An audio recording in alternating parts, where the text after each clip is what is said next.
suite, je vous laisse les écoute, mets-le là, Véro. Ouais, ça marche. Soigny, Et ça a puis, été excuse-moi. Bonjour. On va à droite tout de suite là. Avec quoi vous avez fait ça, une tronçonneuse? Non, avec des goûts. Avec des goûts, qui va tomber sur le dos. Avec le poids de la plaque en fait. Ah oui. Une après-midi comme les autres aux urgences de Morlaix, un ouvrier victime d'un accident du travail est amené par les pompiers. C'est François Le Saoud qui le prend en charge. Ça va, c'est pas trop douloureux?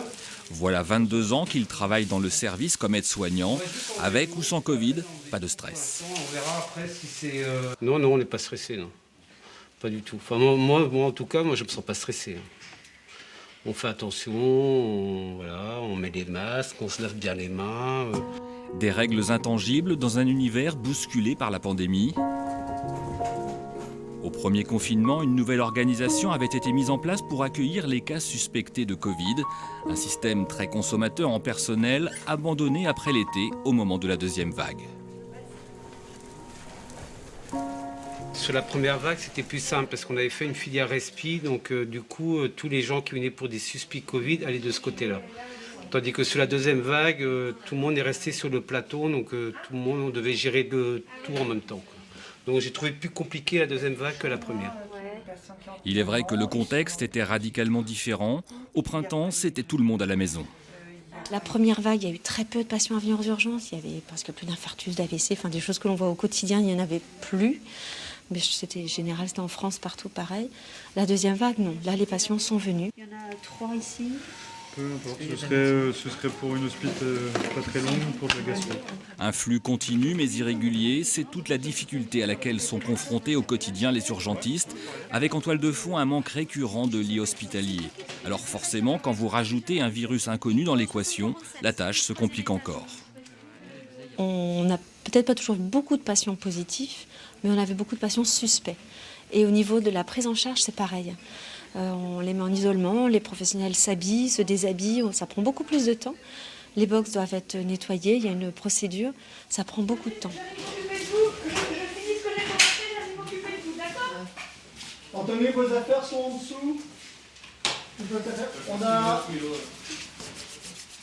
Il n'y a pas de tests PCR systématiques pour les gens qui arrivent ici aux urgences? Non, juste pour les patients qui sont hospitalisés ou qui vont au bloc opératoire. Pas de test PCR obligatoire pour être pris en charge à l'arrivée, mais une procédure désormais bien rodée quand des symptômes sont signalés.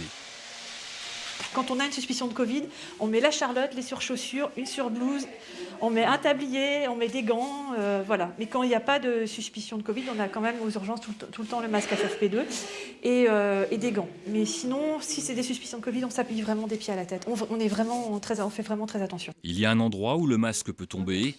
On voit que tu peux manger quand même. C'est en salle de repos. Là, les soignants prennent leur repas, ils y discutent de tout et de rien. C'est le bon moment pour demander leur avis sur la vaccination. Le mien, j'attends encore un petit peu. Voilà, tout simplement. Je préfère attendre, prendre un petit peu de recul et on verra. Mais je le ferai certainement, mais je sais pas, dans 6 mois, je pense. Pas tout de suite. Pour quelle raison? Je sais pas. Encore un petit doute. Et vous? Moi, à l'inverse, je me suis renseigné ce matin d'ailleurs auprès de la cadre. Dès qu'il est là, je le fais, sans aucune hésitation.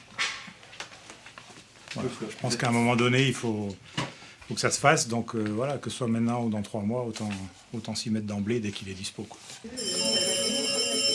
Il est tout de même à noter que cet hiver, le taux de vaccination contre la grippe a été plus important que les années passées au sein du service. A priori, il n'a pas de tempé et une apparition de vertige depuis midi. S'il n'y a pas de tempé, on va prendre... juste une tempé pour... Autre sujet qui alimente les discussions, celui des vagues successives qui usent les énergies. La première vague a été plutôt douce pour nous parce qu'on a très peu vu de patients, c'était très organisé, voilà, on avait une filière respiratoire. La deuxième vague, on l'a bien vu arriver, ça a duré 15 jours, 3 semaines et puis ça s'est atténué. Et là, on craint encore le troisième vague avec la fin des vacances, la rave party qui a eu lieu il n'y a pas longtemps. C'est assez anxiogène parce qu'on ne sait pas ce qui va se passer et qu'on n'est peut-être pas prêt à renouveler encore cette vague et les réorganisations qui ont lieu dans tout l'établissement. En attendant, la vie continue, les bobos, petits ou grands, se succèdent inexorablement. Cette femme arrive avec une épaule mal en point après une chute au saut du lit. C'était quand ce matin? Là, elle vient de tomber. D'accord. On va pouvoir lancer le noir. Ouais. Bon courage, au revoir madame. Merci, au revoir.